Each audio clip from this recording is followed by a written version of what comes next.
do debate sobre esse assunto e criar as condições para que o CBCE possa identificar uma posição institucional sobre esse tema. Que estratégias, pela experiência que vocês têm, e que demandas, não só de debates, de textos, mas também de dinâmicas diferentes dentro da organização, não só do Congresso, mas de congressos regionais e outras modalidades, enfim, o que vocês entendem que seria a tarefa do CBCE em torno desse debate, nesse momento histórico? Boa noite, meu nome é Pedro, eu sou da Universidade de Brasília e da Secretaria Distrital do CBCE. Primeiro, falar que também não é a minha praia, a formação profissional, e por conta de não ser minha praia, eu confesso que eu não tenho ainda muita clareza sobre os benefícios e possíveis prejuízos da divisão da formação. Quero dizer também que muito do que eu vou falar aqui já me sinto contemplado na fala do Renato. Mas, mesmo assim, eu vou tentar falar, porque o que eu quero tentar fazer é o seguinte: é fazer uma relação dessa discussão que a gente teve de educação física com algo que extrapola a educação física, que é a crise das licenciaturas, das universidades públicas brasileiras. Não só as públicas, mas privadas ainda mais flagrante. Crise essa que fez o Ministério tomar algumas ações, que ao meu ver equivocadas, no sentido de tentar suprir a ausência de alguns professores na educação básica e determinadas disciplinas, através da educação à distância. Outra ação equivocada do Ministério, que eu acho, que foi levar a educação básica para dentro da CAPES, tentando se aproveitar de um possível selo de excelência que a CAPES possui e, de certa forma, reproduzir essa excelência, ainda que de forma apenas na aparência, para dentro da educação básica.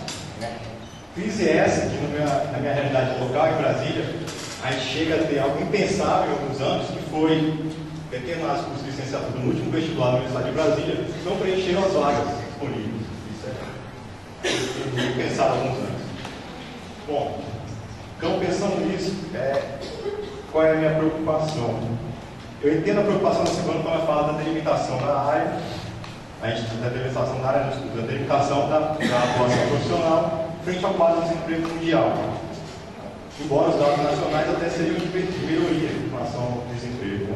Mas não é possível a gente pensar para o outro lado, uma outra perspectiva, de que ao você delimitar essa atuação, você não vai deixar claro para aqueles que estão entrando na licenciatura o seguinte: você vai atuar na escola.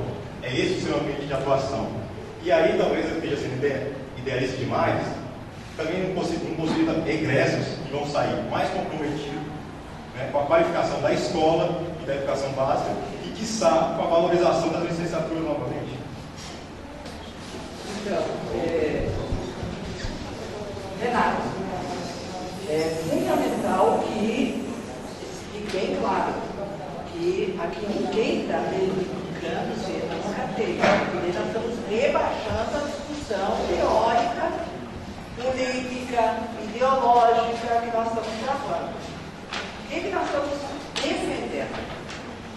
Nós estamos defendendo que a formação do professor de educação física, que historicamente se constituiu, tem necessidade, e hoje a gente sabe quem é o professor de educação física, que é diferente do professor de física, porque historicamente o professor de educação física atua em espaços educativos com um objeto chamado cultura corporal, dando direção à formação humana.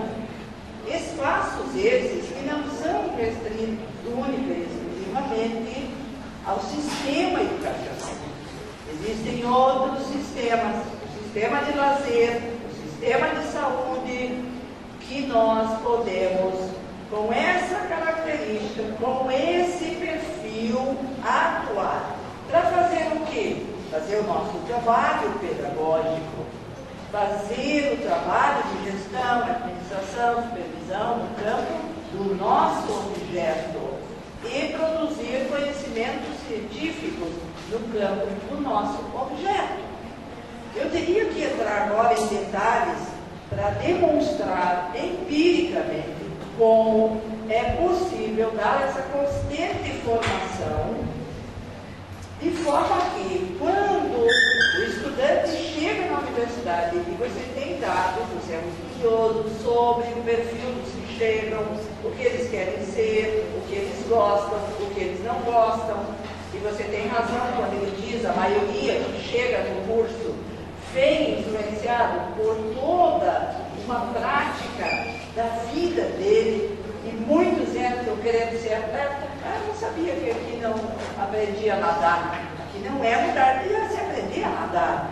Aqui é lugar de se tratar com objeto da cultura corporal, que implica na relação do homem com a água para dar direção à formação humana. Portanto, nós temos que fazer um trabalho desde o momento em que começam os processos de ingresso no curso, para não enganarmos quem entra no curso. Nós não podemos.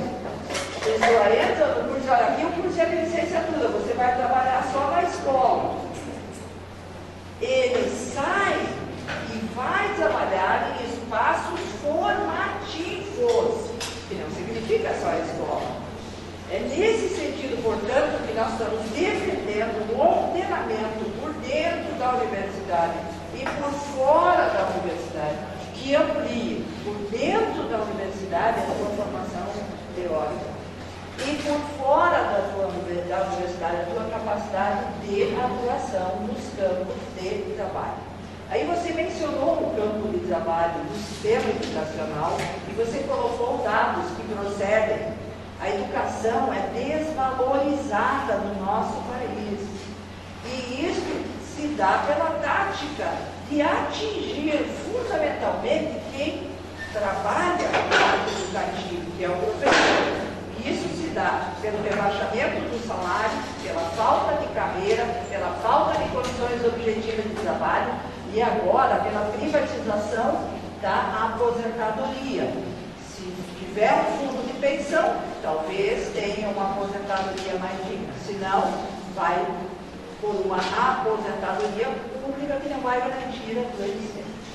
Nós não vamos convencer a juventude de serem bons professores com um quadro que está se apresentando desta forma, que é o quadro de destruição da escola pública. E dizer para eles, aqui o curso é de licenciatura e tu só vai trabalhar na licenciatura, no sistema educacional. Não, nós vamos dizer, este curso é de licenciatura plena, de caráter ampliado. Daí vem o que o César colocou, explique o que é plena, o que é caráter ampliado. Aqui você vai dominar o que é o ato educativo, formativo, a docência, o que você vai exercer lá. O sistema educacional, o sistema de saúde, o sistema de lazer e em outros sistemas. Eu defendo, inclusive, o sistema desportivo. Vai animar dentro do sistema desportivo.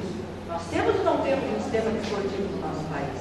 Ainda para dar saltos qualitativos, ainda muito a se fazer, e nós temos duas autoridades nesse assunto aqui nessa sala, que é o Lino e a Cássia, porque trabalham com isso, mas é lá que esse profissional, com essa consciência teórica, vai intervir, vai trabalhar. Portanto, é nesse sentido que nós estamos defendendo. Nós estamos defendendo a capacidade de exercer o seu trabalho que tem essa característica.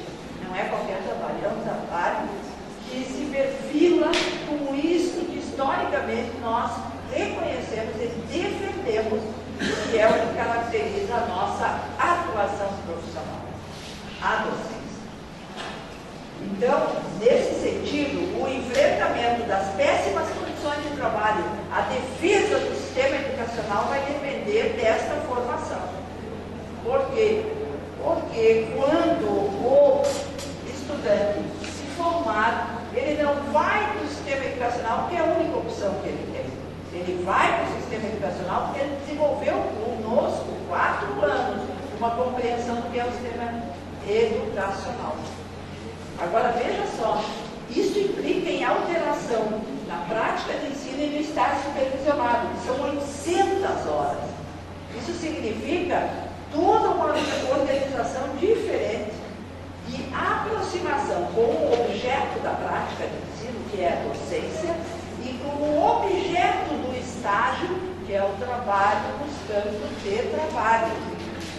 Portanto, isso implica era efetivamente uma reconceptualização curricular, e não uma mera reforma. E isto precisa ser feito, isso precisa ser tratado, isso precisa ser estudado, e daí vem o que o Tadeu coloca. Tem dados sim, Tadeu, e muitos dados. Os estudos demonstram, tem estudos que foram feitos, e inclusive que justificaram o fechamento da Unicamp do bacharelado em lazer. O Lino contou para nós. Abriu o bacharelado de lazer na Unicamp. Ele foi fechado. Por que ele foi fechado? A Unicamp não abre e não fecha o curso se não tem dados científicos. É a melhor, uma das melhores universidades do nosso país. E, portanto, eles tinham dados científicos. Eles estavam vendo ali o que estava acontecendo com o bacharelado. Eles fecharam o bacharelado. Então, essa nova geração, o fôlego aí de estudos, que está fazendo mestrado, doutorado, está trazendo dados, entendeu? E está entrando dentro dos cursos de licenciatura e bacharelado.